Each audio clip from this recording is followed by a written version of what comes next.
Game week 6 is almost over, so it's time to talk about which players we should buy, sell, hold, and avoid for the upcoming game weeks. That is my transfer tips. So without further ado, let's just get right into it. First buy option that we are going to talk about is gonna be Chelsea's Marcos Alonso, who has been starting this season for Chelsea regularly, and we all know how good he is when he starts. Cause even though he plays as a fullback, he mostly gets into those striking positions and gets more attacking returns than any defender in the league. And he has started up till now, and I think he has nailed his spot because he even started in against Man City. He's not known for his defensive solidarity. Still, Mark Tuchel went with Alonso, so this shows he's a nailed on. And I think in the midweek, even if Chelsea get a clean sheet against Juventus, I think it will be Marcos Alonso who plays next week. So I think it's gonna take a lot from Chilwell to disembark Alonso from the team now. Up till now, Marcos Alonso has already scored a goal and also has an assist. He's the second most scoring defender in the FPL right now. He has made 39 points. His price has risen to 5.8 million. Still, I think he's relatively cheap. I think he should at least be at 6.0 million. So if you take a look at Chelsea's fixture swing, all the green fixtures till I think up till game week 11 and 12, so a very good run of fixtures. In the next three, he's got Southampton, Brentford and Norwich. So we all expect Chelsea to keep a clean sheet because they are the second best defensive team in the league. And I think you should having Chelsea defender in your team is a must. I would suggest a double up though, but among the Chelsea defenders, that is Rudiger, say Alonso, now that James has been injured, I think both of them must be nailed on for the upcoming game weeks. But even to choose between the two, I would say Alonso is a must if you have to choose one, because he has more of attacking potential. As I said earlier, he gets loads of assists and goals playing in that wing back position for Chelsea. So I think he's the must-have player from game week 7 onwards. So the second buy option is again going to be a Chelsea player. It's Romelu Lukaku, a friend. He hasn't scored in the last two game weeks, so he's due a haul, and I think he will get many attacking returns in the upcoming game weeks. He is also a must-have option if you don't have Ronaldo in your team. So many of the players managers will be using the wild card. So for these 2-3 game weeks, I suggest you go for both Lukaku and Ronaldo, and then you can downgrade Ronaldo and take another defender in your team. So for now, Lukaku has already scored 3 goals. He has 2.54 xG, which is just fabulous. He has already got 27 points and he has had 75% of his shots on target, which is just incredible, and he's owned by 32.7% of managers. So keep in mind he's priced at 11.7 million. He has already risen in price, and I think over the week till the game week 7 deadline, I think he will rise once again, because loads of managers are going to use their wild cards. Loads of managers are going to transfer him in, so keep an eye on his price rise. And I think he's again due a haul. I think he's going to be a key player for Chelsea and for FPL managers from game week 7 to game week 12. So Jamie Vardy always goes under the radar in front of these top 6 strikers, but he also always outperforms others and makes us forcibly look at him. So he has again gone under the radar. He already scored 5 goals and also has 1 assist. He is the joint top scorer along with Antonio and Mohamed Salah this season. And even though Leicester City haven't performed that well, he has banged in goals. He has been involved in every single Leicester City goal this season. Against Burnley, he did miss a penalty, but he came back stronger and scored twice and helped Leicester City to come back draw against Burnley. So he has already got 40 points, which is way more than I think Romelu Lukaku, who has got 27. It's I think on par with Antonio. Antonio has got a little bit higher points, but still it's a very good total. And his XG, if you take a look at his XG, is 3.37, and he will be coming up against Crystal Palace, Manchester United, Brentford, Arsenal and Leeds. So one might think that Manchester United game is a difficult one, but I don't think so. When Manchester United have been poor defensively this season, they have considered in every single game. They lost against Aston Villa last night, and I think Jamie Vardy, given this run of form, if you want a second striker and you can't, and you want to have both Romelu Lukaku and Ronaldo in your team but don't have funds, you can go for Jamie Vardy as an alternative, and I think he will prove better than one of those strikers in the upcoming game weeks due to his form and his upcoming fixtures. And I think it's due time that Leicester City start playing their brand of football, which they haven't done yet this season. So I think Jamie Vardy is the player you should buy for the upcoming game weeks. So last night was a shocker when Manchester United were losing to Aston Villa and they were awarded a penalty, and Bruno Fernandes did take it and missed, even though Cristiano Ronaldo was on the pitch.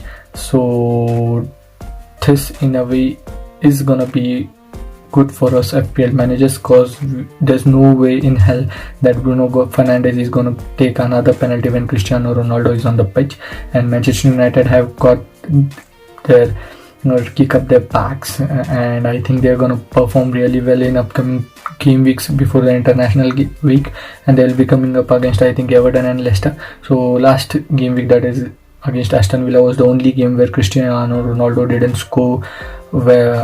score, and I think Manchester United looked very lackluster in the attack. They didn't create any chances, they didn't had that control over the game. But if you are a Ronaldo owner and you have other priority transfers and you can't get in Lukaku, like you have Shaw, like you have Jota, like you have Greenwood, and you need to take them out, you need to take an Chelsea defender, and you can't afford to offload Ronaldo, I think he's the one you should hold on to, because for the upcoming 2 game weeks against Everton and Leicester City, who have their own defensive woes, I think Ronaldo's gonna score.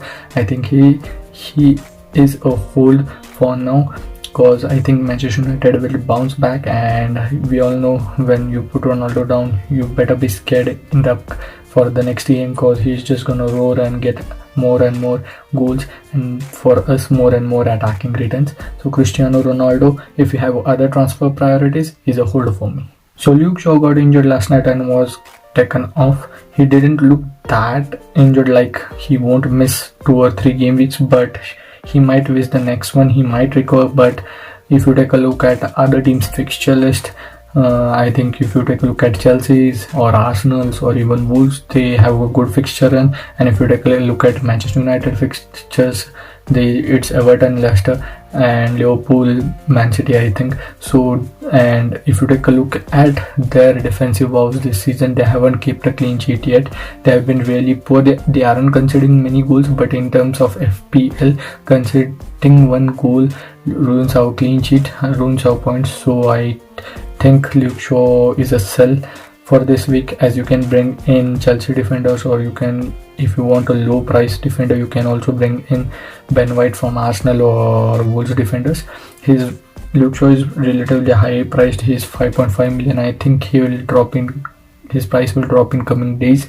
So, and also I think Chelsea defenders price will rise in the upcoming days, so you need to keep an eye on that, and I think you need to make quick changes before that price drops. Even if Luke Shaw is fit, I don't think so they are capable of keeping clean sheets in the upcoming game weeks, so I think he's a must sell option. So look, I own Jota for 3 game weeks now. He has been coming in very good positions. Last week I think Mr. Sitter, a game week before that, he could have had a 15-point overhaul if Mane would have passed him. This week he scored, but he again missed a sitter, and I think Firmino is back in the training. I think we'll see Firmino in the Champions League game getting some minutes, and I think up till the next game week, I think Firmino will be back fit 100%, and I think they will share this role of a Liverpool striker. If you take a look at Jota's points tally, he has already got 30. He has scored a couple of goals. He has scored 3, which is really good. His XG is also good, 2.94, because as I said, he's getting in those attacking positions, he's getting in the box. 3 of his goals are coming from inside the box, so his positioning is just fabulous. I think he has more goal potential than Salah excluding penalties. If he plays every single time, that is every single minute in the PL, but we all know he won't. He will be rotated with Firmino now, as Firmino is back fit. And if we take a look at Liverpool's game of runs, it's Manchester City, next it's Watford, Manchester United, Brighton, West Ham United. So if you have him and Salah in your team, most probably you need to sell him, maybe downgrade him, so that you can afford premium defenders in your team. Because of this fixture run, you need to have 2 Chelsea premium defenders, and from game week 8 you need to have a City defender in your team. So I think he's the one you should sell in the upcoming game week, so that you can upgrade your defense.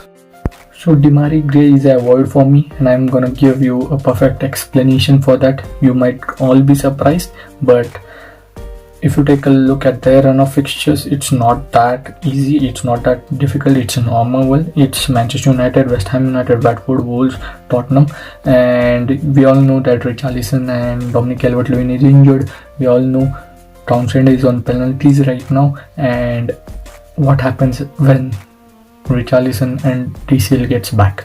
I think there will be rotation, because we also know that there's Iwobi on the bench too. So if you don't have any Everton midfield and you are looking to go for one, I don't think so Gray is the one you should go for. Even though he has been in tremendous form, he has already scored 3 goals and has 1 assist to his name. His XG is 0.94, which is pretty good for a 5.8 midfielder. That his price has risen 0.3, so he has really performed really well. He has already created 8 chances, but still I think when it comes to rotation, when the Everton players get fit, I don't think he will play every single time. And I think Abdoulaye Doucouré of Everton, who plays in the midfield little deeper sometimes, he sometimes plays as a number 10, I think offers more threat when he plays as a number 10. Even if he plays little back, when Everton are transitioning, he makes those runs in front of those their attackers, that is number 10, and gets goals. He also is good on corners, because he has got a great header on him, and most of all he is the nailed on option, because I don't think so Rafa Benitez will go with Gomez and Alan in midfield. I think Doucouré is the nailed on to get more number of minutes than Gray, and so I think he's the one you should go for if you want to go for an Everton midfielder who is a low priced one. So I think Demarai Gray from now on is an avoid. So do let me know what you guys of these transfer tips in the comment section below, and don't forget to follow us on Instagram at FPL Football Fanatic, and also on Twitter at Football Fanatic. So don't forget to subscribe to our channel and hit the bell icon, so that you can get the timely notifications whenever I upload the video. So in the next one, good luck.